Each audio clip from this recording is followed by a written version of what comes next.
Hello everyone, this is Dark Choker and welcome back to EU4. Let's keep going. I just realized that Ming has a little bit of problem with peasants. Now peasants are not the most difficult rebels to deal with, but it's something to be aware of. They will deplete their manpower a little bit. They still have massive armies, so I will not be getting rid of Ming yet. I will. I just saw this situation here where Pasai took land from Pegu, so most likely I could attack Pasai and move into the Indochina, get a border with Ayutthaya, and start taking off these tributary states of Ming. The more we take away from Ming, the better position we put ourselves in, because right now they have all of these. Of course, we count as one of them, but I basically need to get rid of all of the Indochina tributaries, including Tibet, Oirat. Buryatia is already in our sight, and Haishi eventually. So we will do that. Once we've done that, Ming will start losing a lot of mandate, because I believe they need a minimum of tributaries to keep their mandate going high. By the way, we seem to be soon to get particularists, and it's quite a big stack because of our super high overextension. So I'm thinking I'm going to increase autonomy in some of these provinces. Those particularists are not very nice. They have strong armies, but not. That is with a theologian. It's our fault for going so big in overextension. I also have enough for a tech, so I'm going to harsh treatment, just so I don't have to deal with them. Once overextension has gone a little bit low, it'll be better. And we also got a plutocratic coup, because I was not paying attention.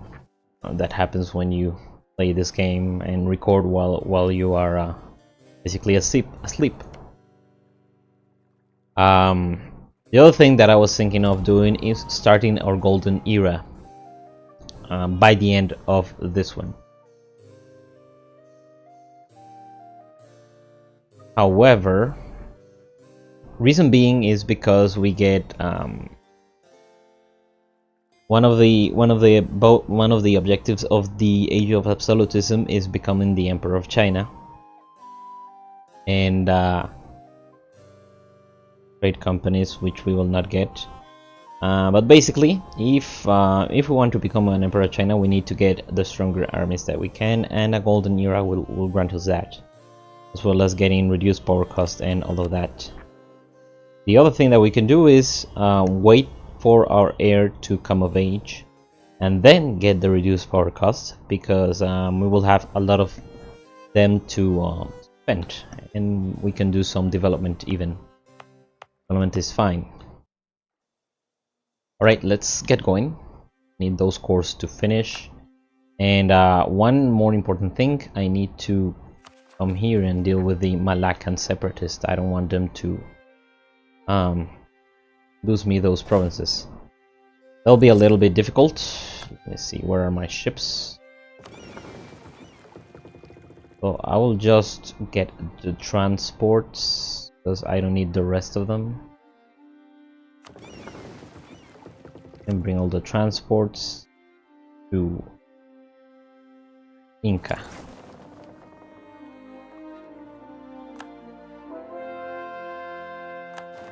We can transport 32 regiments straight away. Keep on doing those conversions. Not convert the Incan provinces, I will let my vassals take care of that.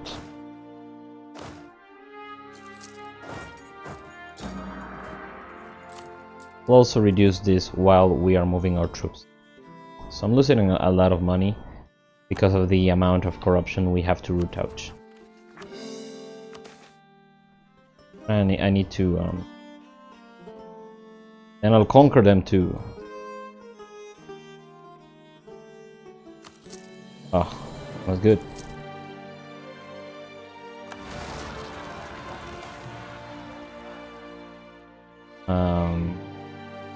Let's tax it. And we get Brunei and Separatist as well. That's fine.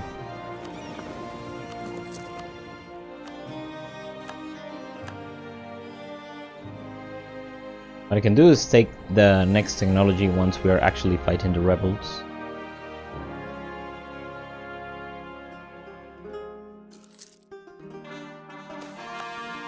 National fragmentation.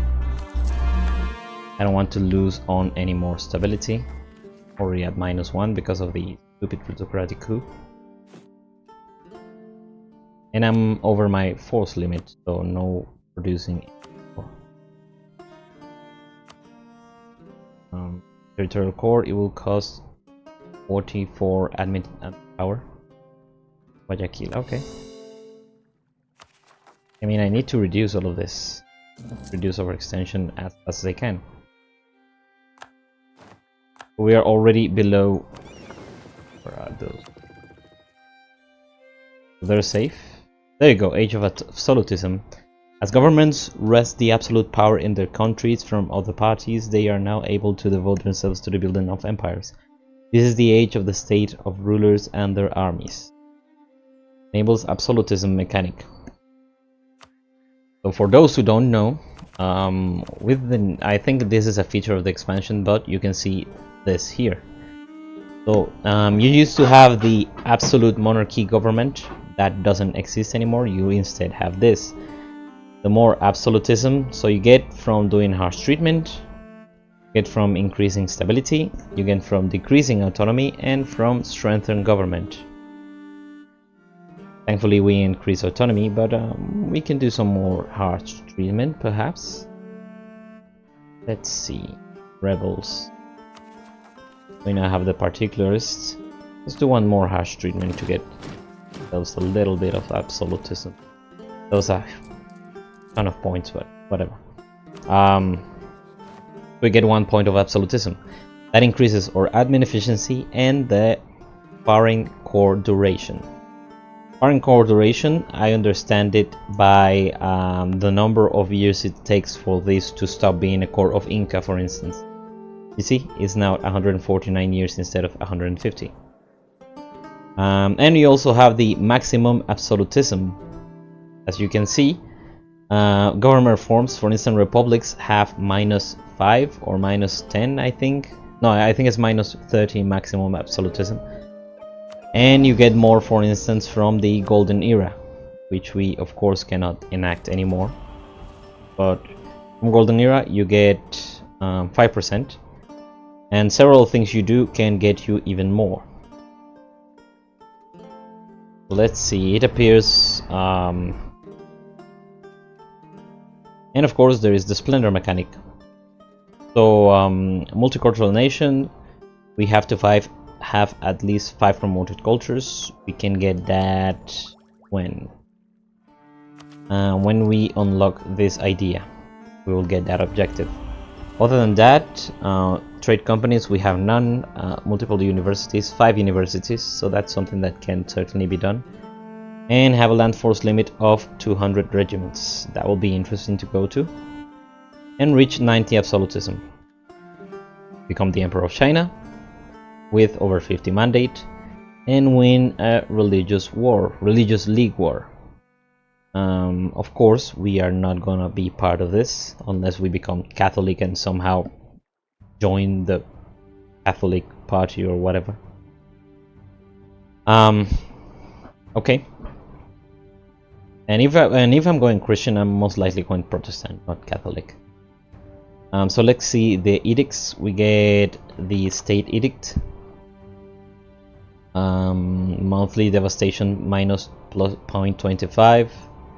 Flexible rivalries, reduced from change rivalry cost. By the way, how many rivals can we have? That is something to know. Okay, Spain.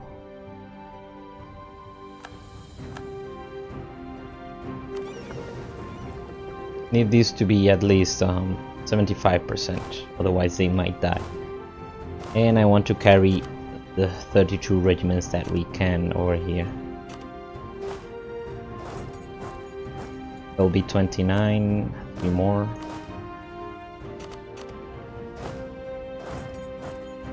And I will also need a general.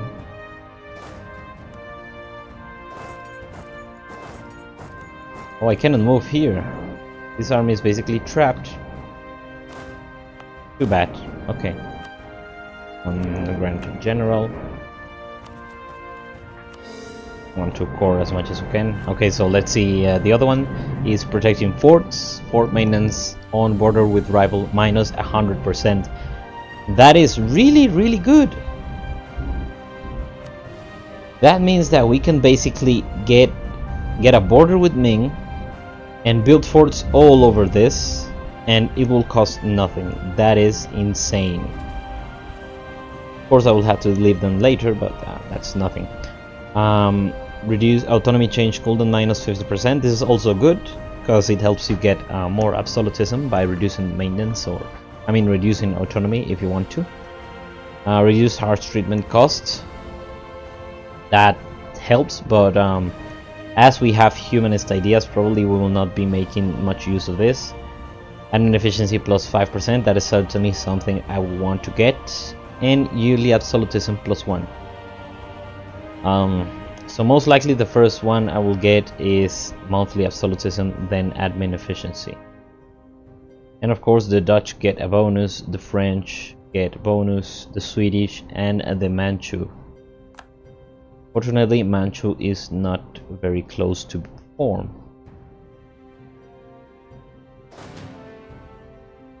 How are these ships doing? Okay, I need a couple more monthly ticks.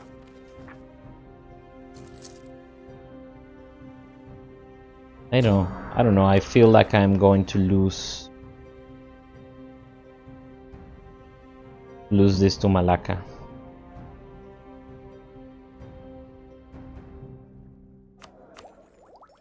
We'll get this technology already. Get that banner cavalry. Yeah, I want to spend that 48 to get this core.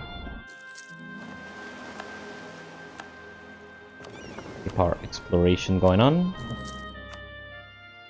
for the North Atlantic.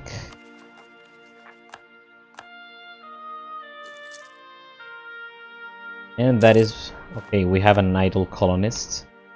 I'm gonna send it here because I want to get the extra merchant from Alaska. We are 3 cities away from that extra merchant, and we are 6 cities away from the Californian. Korea doesn't like us as much, but our vassals are ruly. We are not over relationship limits. I think we're doing fairly well. I mean, I could be bigger at this point. I have quite a bit of development. Actually, 400 development below the Ottomans. And the theologian dies. I want a theologian. 16 gold a month, or pay 18 gold for a missionary strength. Do it instead. How is our inflation doing? Yeah, I definitely want an in. Let's see, can we hire a master? No. Oh, I can actually curtail them now if... Okay, I need to get rid of the rebels, then pump up stability to 1. And they need to be lower than 60. We're not going to interact with the merchant guilds. I'll just hire the master of mint. I want a trade efficiency, dude. This is a +3, it's too expensive for us. That is because by having a master of mint and a trader, there is an event that will grant you that you can choose to get 200 admin points and 200 diplo points. Okay, so we're going to attach to these ships, and I'm going to move them as fast as I can to Malaysia.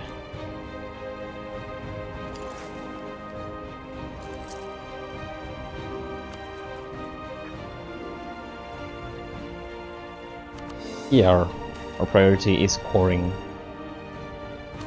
Let's lose some more money because I rather not lose. Ability.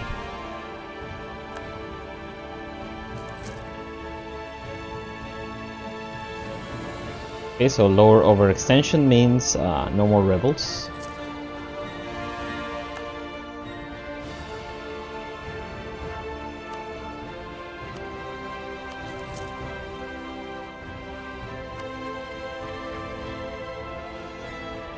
Foreign country. Also, there is a disaster related to the age of absolutism.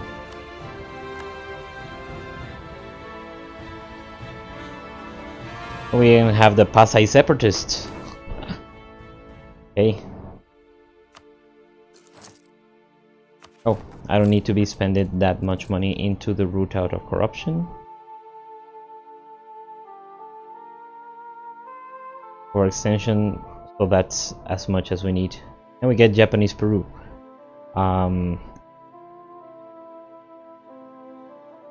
Peru works fine. I don't like the Japanese stuff.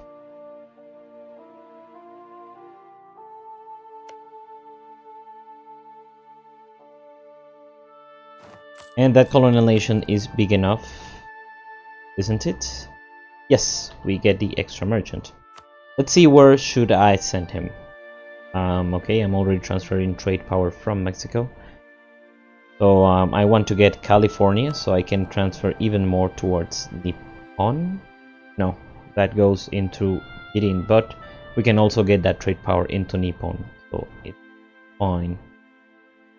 We are collecting in Malacca, which leaves us with 0 trade power, and the Moluccas is rich enough. I could transfer some of that from the Moluccas into Malacca and collect a little bit more there. Okay, I probably need to wait for the next monthly tick.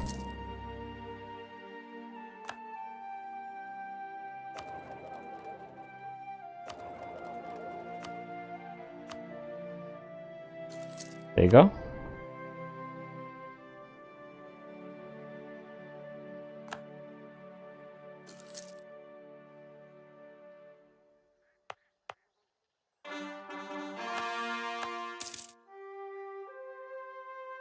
Okay, where are my armies? Increase that.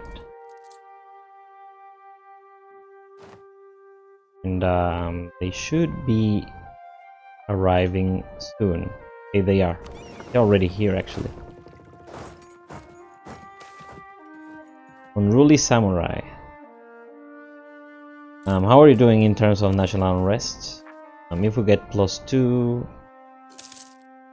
let's get that army tradition. And I need more troops over here. Okay, we have this 9 troops here, but we have no way of getting them there. But my ships need to recover a little bit. They're at 44%. We'll need to come to this island instead.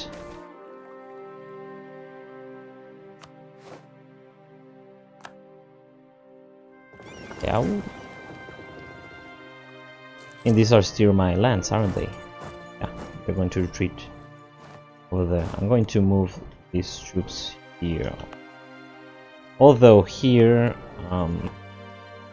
yeah, I get the defensive terrain bonus.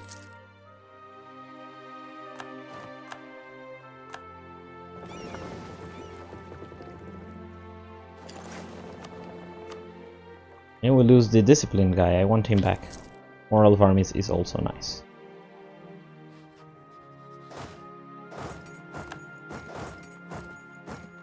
Just by taking this province, yeah, they're not as likely to enforce their demands. Now I'm a little bit concerned of the Bruneian separatists, though. That I will need these 2 stacks. Sadly, I cannot. Stupid Portuguese colonized the province that I was going to use to move away. And the Inca will not give me military access because they hate my guts. You will have to stand there. You could come off the coast of Brazil, I don't know. Just leave them there. Oh, there's this 16 stack that definitely doesn't have to be here. And I could get rid of these Salish dudes to get even more of California. Let's have them fabricate. Also have them fabricate on Shiu and have my colonial nation fabricate on the Inca a little bit more. Get as many Inca provinces as I can.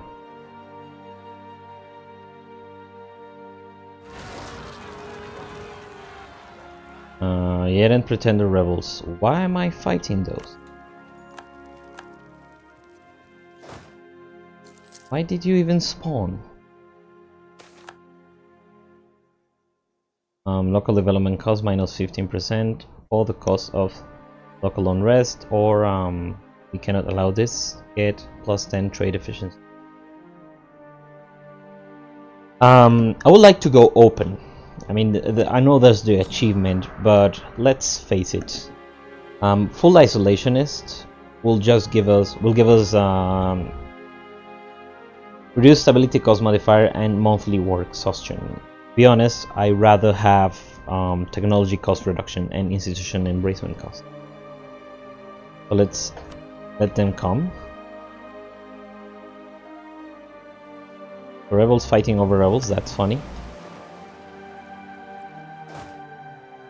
Okay, now I can move these troops down south and I can use them to stop Bruneian separatists from enforcing demands. Wonder if I can produce at least one unit over here. No, it's all controlled by rebels already.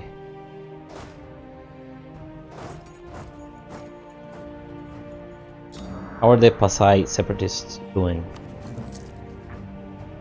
They are close enough. The Bruneian are also not too far away from their demands.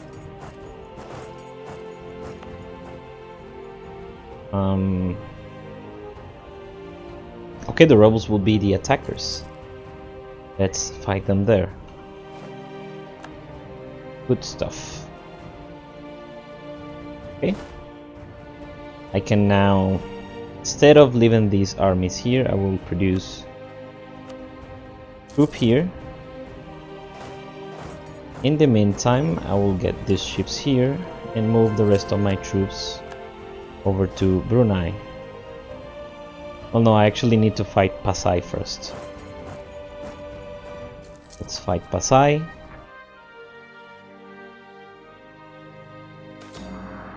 Keeps those conversions going.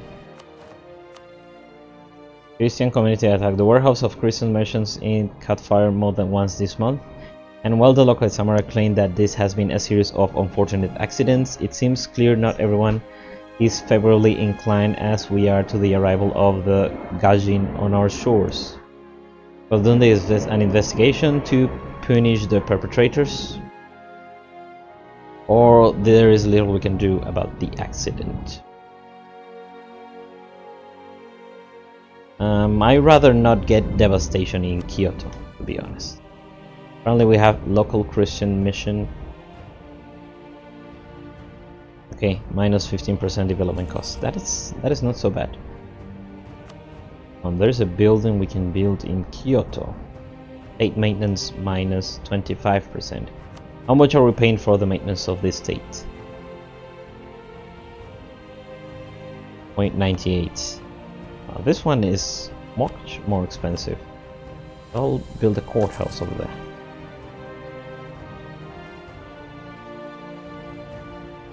Okay, there you go. We deal with the Pasai rebels. Now we need to deal with the Bruneian ones.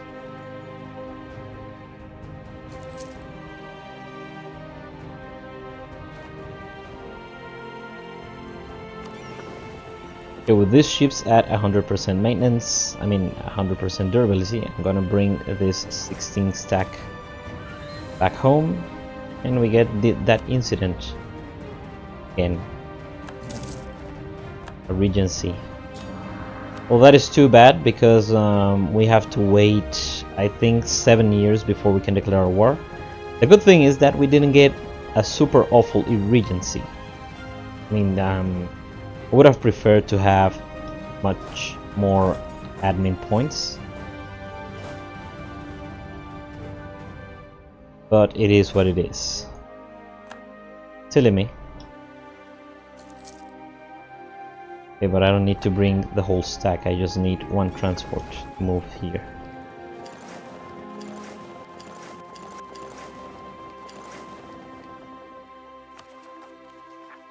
Yes, I kind of forgot I needed to end the occupation. Okay, so I'm going to bring one brick over here, and the rest, 15, I need 16 bricks. The other stack of 16 can move over here, and the stack of 15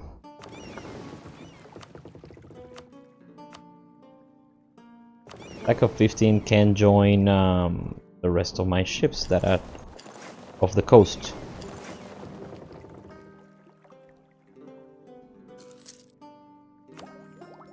Here we can take Diplotech, let's take it. More trade efficiency and trade range. I don't want to move there because we will take attacker penalty.